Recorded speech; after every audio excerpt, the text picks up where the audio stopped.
You heard Dottie read a moment ago the Old Testament scripture reading as part of the Revised Common Lectionary for this week.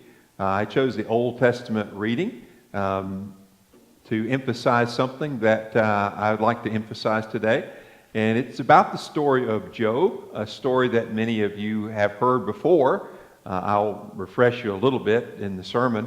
But I want to read again some words that, for a long time I really didn't think much about in this story that's found in Job.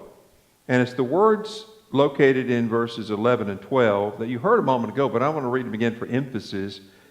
And it says, "Then there came to Job all his brothers and sisters, and all who had known him before," that is, before the calamitous events of his loss of his children and his cattle and his home and, well, at least the affection, if you will, it appears, of his wife and his health. They all who had known him before, and it says they ate bread with him in his house, and they showed him sympathy and comforted him for all the evil that Yahweh had brought upon him. And each of them gave him a piece of money and a gold ring. And Yahweh blessed the latter days of Job more than his beginning. I want to talk to you today about when bad things happen to good people. The title of my sermon is actually the title of a book that was written in 1981 by a conservative Jewish rabbi, Harold Kushner. He dedicated the book, When Bad Things Happen to Good People, to his late 14-year-old son, who was named Aaron. Aaron had died of a fairly rare genetic disease at such an early age. And he wrote the book to kind of grapple with this question, the age-old question of the problem of suffering. And it goes something like this: if God is all-powerful, all-knowing, and benevolent, then why is there so much suffering, especially needless suffering, undeserved suffering? Now, Rabbi Kushner concluded that God was not all-powerful, that God was doing God's best, and God was with us in our suffering, but there were some things that God couldn't do, that is, bring about a complete resolution to all of the problem of evil and suffering in this world. He was criticized by that, not only by more Orthodox Jewish rabbis, but also evangelical Christians for his conclusions. But he raised some very important questions, and he also demonstrated once again how people have struggled with this subject of how do you reconcile the existence of a powerful, all-powerful deity who loves us, yet so many problems, suffering, and pain are experienced in the world. I want to talk to you a little bit about that question today. I'll tell you up front, I'm not going to be able to solve all this because I'm not sure there's an answer that will satisfy us completely. But it's important for us to think through, first of all, how this problem arrived, but also how at least we can address it when it occurs in the world in which we live. And I'm going to discuss that with you today. The book of Job, if you're not familiar with the book of Job, it appears to be a Jewish story, a folk tale. It's not intended to be read as a literal story that happened to a literal person sometimes in the literal past. Even the name Job might give you some indication that the author has crafted this story to raise questions that the ancient Jewish people and many people still today still wrestle with. The name Job means persecuted. Some translate it as he who cries, he who weeps. So the name and the names in the story and the way the story is crafted is a very careful narrative to really foment the discussion around this problem of specifically undeserved suffering on the part of those who are trying to do their best to be devoted to God. You know how the story began. Job kind of has it all. He is a wealthy patriarch. The setting is of an ancient patriarchal society of the ancient Near East, but Job has a large family of sons and daughters, has a lot of cattle and homes and so forth. He's married. He seems to have it all. And then one day we're told when Yahweh, the God of Israel, that's the divine name of the God of Israel, is meeting with the sons of God, the heavenly council, the adversary, the accuser, Hasatan is the name. We've developed that into a personal name, Satan, but literally it's a title. The Hasatan, the accuser, the adversary shows up and says to Yahweh, yeah, look at, matter of fact, if you read the story, Yahweh actually introduces Job to the accuser by saying, have you considered my servant Job? How loyal, how devoted he is. And the accuser says, Job only does all these acts of devotion to you because you put a hedge around him, a protection. He's just serving you because of the good things that you've given him. So they enter into a contest. Really a gamble. Yahweh kind of initiates a bet with the Satan that they'll test Job to find out exactly why he is devoted to Yahweh. And you know the story. A series of calamitous events happen to Job where he virtually loses all of his children, all of his property, and then his own health. His wife tells him, just go ahead and curse God and die. Clearly something wrong. You've done something wrong, Job, here. It's got to be your fault. Curse God and die. And Job, in the first part of the narrative, ends up saying, well, we're told, he says, the Lord giveth, the Lord taketh away. Blessed be the name of Yahweh, of the Lord. Right? And it said that Job did not sin with his lips by either cursing God or accusing God. Well, at least in that part of the narrative. Because the interesting thing about this story is at the very beginning there's prose, and at the very end there's prose. That is, there's a narrative at the beginning and a narrative at the end to kind of conclude it, which we read today. But in the middle there is a long series of discourses between Job and his friends. As a matter of fact, his friends show up, and really all they're trying to do with Job is get him to confess. Hey, well, Job, just tell us what you did. All these things couldn't possibly have happened to a person who was truly good and truly righteous. Now, nobody knows what's going on behind the scenes between Yahweh and the Satan. They only know what's going on the earth, if you will. And so they've assumed that Job, you had to do something wrong because Yahweh, God, would not do this to somebody who was righteous. And Job pleads his innocence. As a matter of fact, the discourses take up most of the book. And they're in a type of poetic form. And some of them are long and tedious, to be honest with you. And they're this constant wrangling about this subject of why God would allow a righteous person to experience these horrible, calamitous events and all this suffering. Finally, at the end, Yahweh shows up. And instead of giving Job the explanation that he was asking for, basically says to Job, you don't know what you're talking about. You should just sit down and shut up. I'm paraphrasing, okay? It's none of your business what's going on here. Now, at this point in the narrative, to be honest with you, I'm reading it and I'm thinking, and I've read it many times, I'm thinking, I'm a whole lot more sympathetic toward Job than I am any of his friends and even God himself. Because when you read the story, it looks like God just plays a massive trick on Job. And then won't even give him an explanation of what's going on. Of course, at the end, the narrative kind of tries to clean it all up by saying that all this property was restored and then some, children are restored and then some. He renames the children. The names are significant. And in the end, Job has lived out a full life of days, 140 years, and he's once again blessed.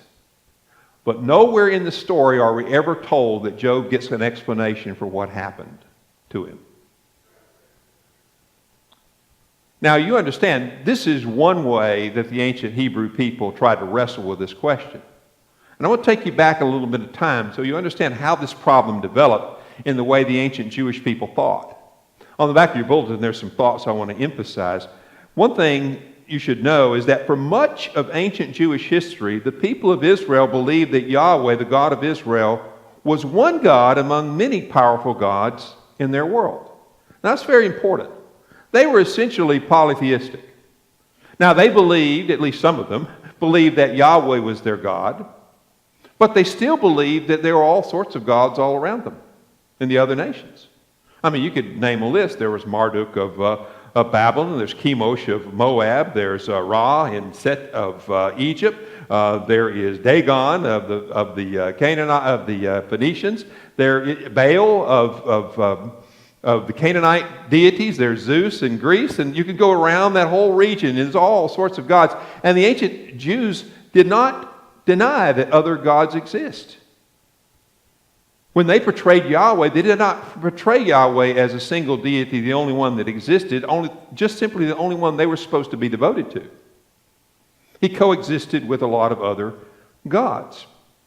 Furthermore, they didn't portray in the oldest expressions of what Yahweh was like, did not portray Yahweh as being all-knowing or all-powerful. You remember the story in the Garden of Eden, for example, when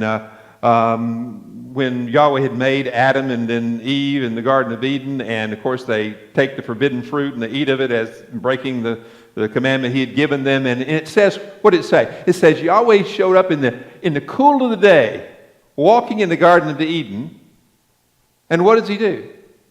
Where are you? He doesn't know where they are. They have to come out of hiding. They're hiding in the bushes because, they were naked and tried to clothe themselves with the fig leaves.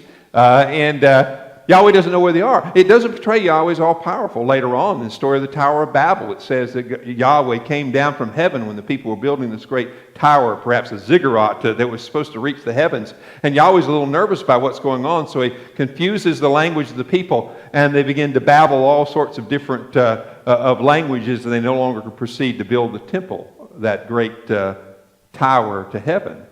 Again, Yahweh said, I heard that something was going on down here, but I had to show up to find out for myself. That is not the image of an all-knowing, all-powerful deity. And that's consistent with the ancient Hebrews believed. So there was one God among a whole lot of other gods. That means there's not a single all-powerful deity. And that gets you off the hook when it comes to the problem of suffering. You see how? First of all, if something bad happens to you, it could be because you've run afoul of your own God. Or perhaps you didn't worship the right one at the right time. Or it could simply mean that your God wasn't paying attention at the moment, and something slipped through the cracks and happened to you. I mean, this is a real situation. This is why the problem of suffering is not a big a deal. Was not a big a deal to the ancient Hebrew people at one time. But something happened. During the exile in Babylon, Jewish thought leaders embraced the notion that Yahweh was a benevolent, all-knowing, and all-powerful God who rewarded the righteous and punished the wicked. Something changed during the time when the Jewish people were carried away into exile in Babylon. Their whole faith changed. They began to rethink their understanding of God. No longer did they believe that there were other literal gods. They believed those gods either didn't exist or they were some sort of daimonion, demons, okay? And then they began to believe that there was increasingly one God, Yahweh. And the book of Job was written during a period of time that development had already begun to take place. Where now they're beginning to try to grapple with the issue of if we believe there's only one God, and that God knows everything and is all-powerful, well, we know who to thank when something goes well, but who do you blame when something goes wrong? Now you say, oh, that's easy. That means you did something wrong. But what happens if you didn't? What happens if you didn't? And they begin to wrestle with that problem. Now they came up with different solutions. For example, the author of the book of Job just says we don't know. And we can't know. It's beyond our comprehension. God may be doing things we can't possibly imagine. And that is a pretty good way of trying to deal with it. Now, the way God is portrayed in the book of Job is not very appealing because he seems callous and indifferent to human suffering. And Job kind of had already come to that conclusion. But when Yahweh shows up and grills him and then presses him on it and tells him you don't know what you're talking about, just basically sit down and shut up, Job. Job, what does Job do?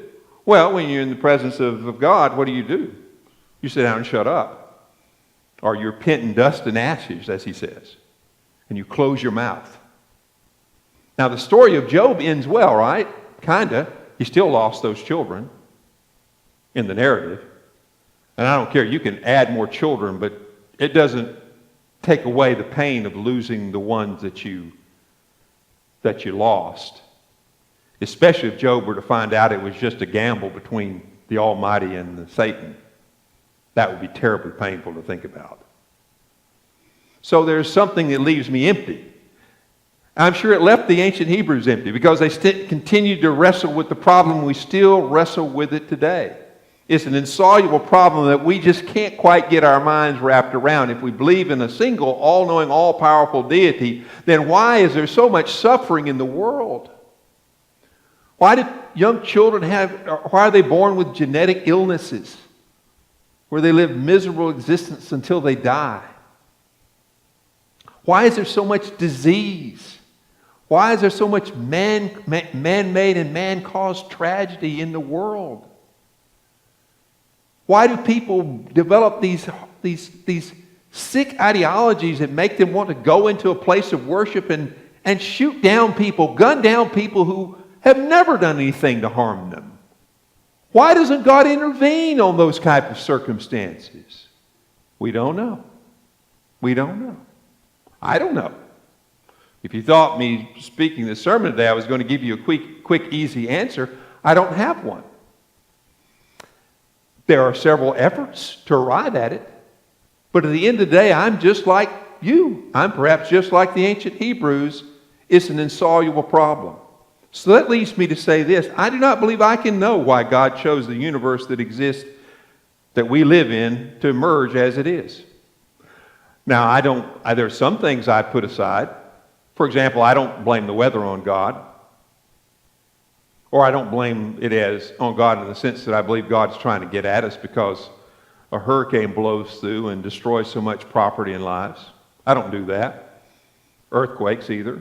Volcanoes. Tsunamis. Oh, they're terrible. But, they existed before we arrived on the planet.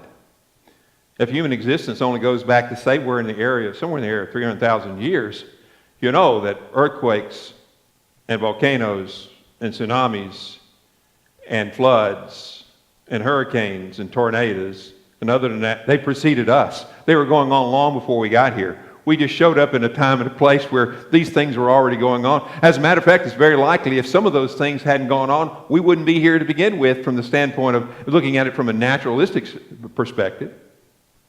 I mean, what makes our earth livable in part is because the tectonic plates slide across molten magma across all over the globe in which we inhabit, which helps make life possible on the planet. Yet it also causes earthquakes and volcanoes and tsunamis and so forth. So there are some aspects of the natural world we just inherited, we are part of it, and we can't escape it. All we can do is make the best of it and try to mitigate the potential dangers and damage that they can cause to us and person and property when they occur. Likewise with bacteria and viral agents. They were here long before we were, apparently. Some of them just happen to be, when they make our bodies their host, they can make us very sick or kill us. I don't blame God for those things. When it comes to human behavior, human evil toward one another, that's also, not God's fault. It's ours. Whatever is happening, God is not quickly coming to the rescue and bailing us out of all the problems that we face in the world. So what do we do about it? Well, there's many things, but there's at least one thing that we should do about it. Is while I cannot know why God chose the universe that exists to emerge as it is, I do believe I should work to minimize the suffering of others in the world.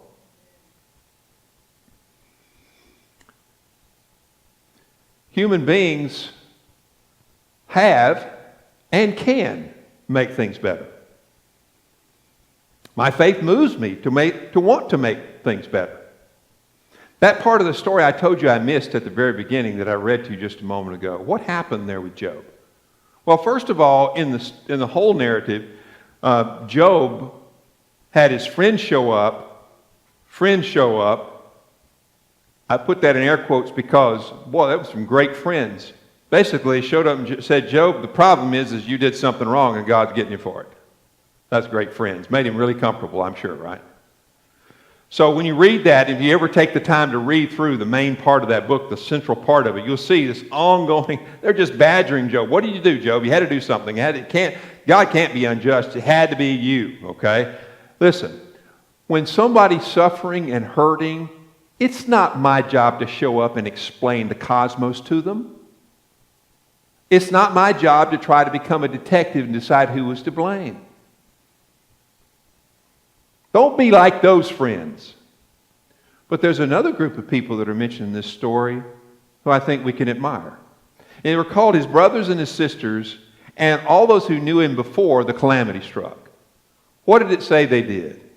They came to visit Job. They shared bread with him. That is, they shared a meal with him. Right? It says they offered him sympathy and comfort. They gave him a little money to help him in his distress. What were they doing there? They were doing one of the most human things is when somebody is hurting and suffering and tragedy strikes, the best thing that we can do is not to try to explain it to them. All the explanations will be hollow, really, when you're going through pain. The best we can do with one another, I think, is to surround the person who is hurting with comfort and love and sympathy and care and support, both emotional and economic, as needed, to help them make it through that difficult time. So I long ago stopped trying to figure out the cosmos from the standpoint of trying to reconcile everything that I believe with how the world works. I have some big questions. I'm okay with those questions. I can live with those questions. I can live with the uncertainty, the ambivalence of holding on to faith, but at the same time not being able to explain why this particular thing happened in this particular way and what God was doing when it happened. But I do believe that I know, not just from Scripture, but from human experience, that the best thing I can do is to show up and be present and offer support and love and care when bad things happen. Not just to good people, just to people.